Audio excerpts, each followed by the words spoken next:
Yep, I went with Jordan Walker. I think it's a pretty safe bet to say that Jordan Walker will be called to the pros sooner rather than later. According to Baseball America, this guy was hitting balls as hard as 116 miles an hour. Um, that threshold has only been reached by 17 players in the major leagues. So this guy, according to my analysis, he's strong. He's strong. Yeah. It's pretty simple.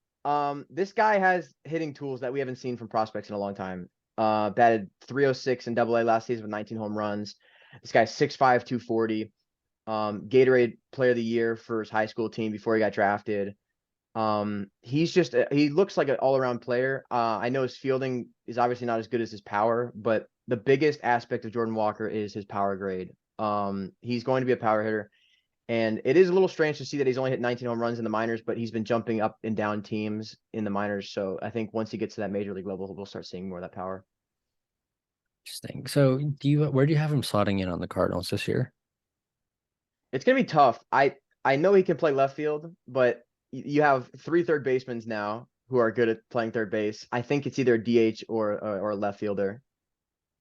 All right. So what do you think we're looking at in 2023 for Jordan Walker? Are we looking at like a 30 home run season? What's your what's your projection on him? I'm hoping he can get the call to the pros before maybe a couple months, like a month before the All-Star break, so he has time to show that he's actually talented.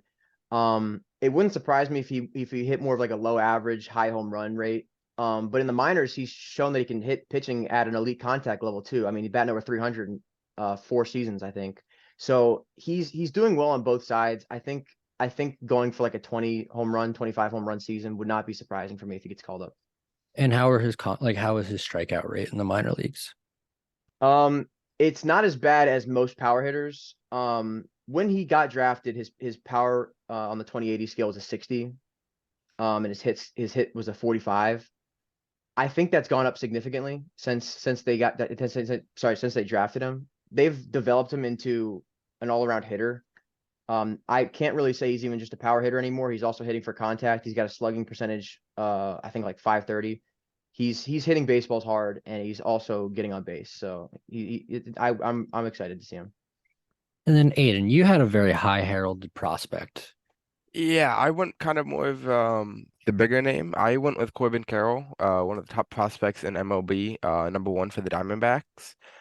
Um, Last year when he came up, I mean, he looked impressive, like you can already see it, and I think that just this year he would just continue that upward climb. Last year he batted 260 with 17 extra base hits. It does. There's, I should say, the Diamondbacks do have a very crowded outfield. But I think he'll definitely early on make a name for himself, and especially in spring training, that he will be one of those every down, like every, day players. Obviously get some rest, but I mean, he's a good fielder. He has speed. I mean, that's one of the main things that he had. I think he had a 70 grade speed. He can hit the ball well. And like I said, 17 extra base hits in 32 games is impressive. So, I mean, if he can just like, keep that going, he's talented and he'll be exciting to watch. What are we looking in a power tool? Is that present, or are we more so looking at a contact speed type player? More of a contact speed, but he has the tools to be powerful. So he's more, like I don't want to say a Trey Turner type, but almost like if you stuck Trey in the outfield, he has he can hit home runs. But he also, has the speed in the fielding too. How's the arm? The arm is it's 55. So it's not bad, but it's not, obviously as good as his running or hitting. Hmm. So And what do you think his stat line looks like at the end of the year for 2023? definitely I think more of a contact. I'm thinking maybe 370-ish or 270-ish. Sorry. Um for 270-ish. average. Okay. Um sorry. Um Maybe about 15 home runs, 15 to 20 home runs around that range. With I'd say probably about 15, 20 stolen bases as well, depending on how often he plays. And is he winning your National League Rookie of the Year? He is, yeah. All I right. would say so. Early on, without like really like going in depth with all the other guys, I'd have him winning it. Interesting. If he can get the playing time, because it's a credit outfield. Mm. Yeah, you have Jake McCarthy there. Obviously, they acquired Kyle Lewis. They have Yeah. Ketel Marte if he's not at second base. There's a lot of options there for them. Yeah. So I had Grayson Rodriguez, obviously, probably one of the more popular players. When the 2022 Orioles, they broke out. They were the best team in the American League East since the middle of May. And down the stretch, it really just felt like they were missing that win day. Like the day where you had that guy on the mound and you were going to win on this day. And that is what Grayson Rodriguez is. Grayson Rodriguez is the type of player that can come up and get Cy Young votes in his first season. He is a Strider-esque pitcher, except he can pitch better than Spencer Strider, which is kind of dangerous. He features a 4-pitch mix. He's a 60 future value grade on Fangraphs. For reference, that's also what Spencer Torkelson is. Basically, that means that he's an all-star every year. And if you can get a guy to come up and be an all-star immediately, that is an impact player because the Orioles, they desperately need starting pitching right now. Right now, the only acquisition they've made is Kyle Gibson, and that's not enough. If Grayson Rodriguez can come up and be an ace like he's going to be, he is that guy. His fastball graded 70, slider graded 70, changeup is currently a 70, but it has a ceiling to be an 80. That curveball also a 60, the cutter also a 60, and his command's a 40 out of 50. This kid is ridiculous.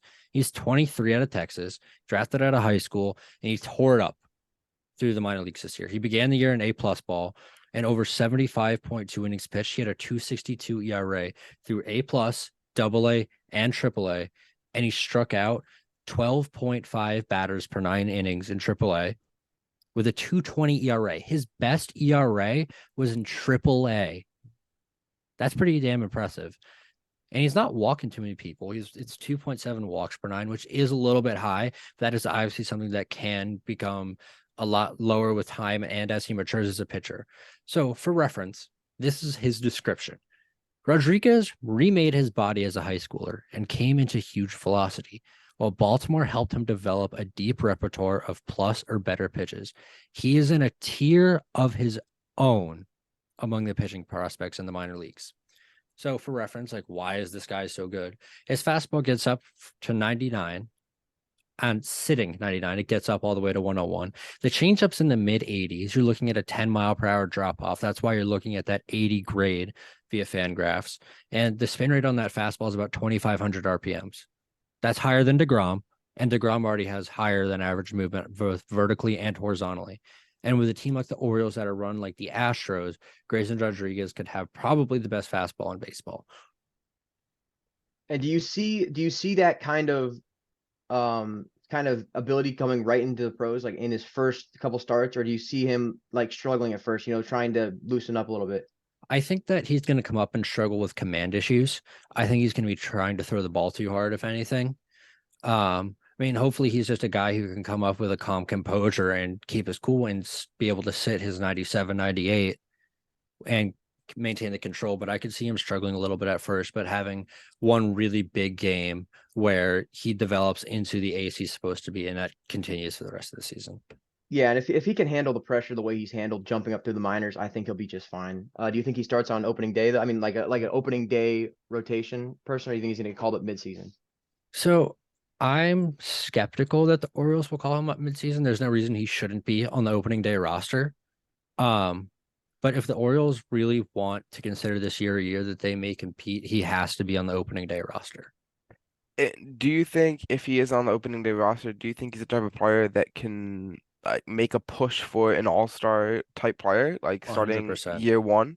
100%. I think the only issue he stands is that he also has to deal with Adley Rutschman and Gunnar Henderson as his competition. Well, and who knows? Maybe if they all three do good, maybe 2, 3 of them get in. Yeah. I definitely like Fangraphs has Grayson Rodriguez projected at about 119 innings with a 3.84 ERA. I could definitely see that. I was thinking at first, no, there's no way that ERA is that high, But it kind of makes sense if we have this philosophy of him coming in the first 5 or 6 starts and kind of not being great, sitting around a 6 or 7 ERA, and then he settles in. You could definitely see him getting the ERA down time and time again as the season continues on, and he really settles into his role as an ace for that team. Man, I can definitely see it. I don't know. I mean, all favorite players should be exciting to watch this coming up season, assuming they make the roster.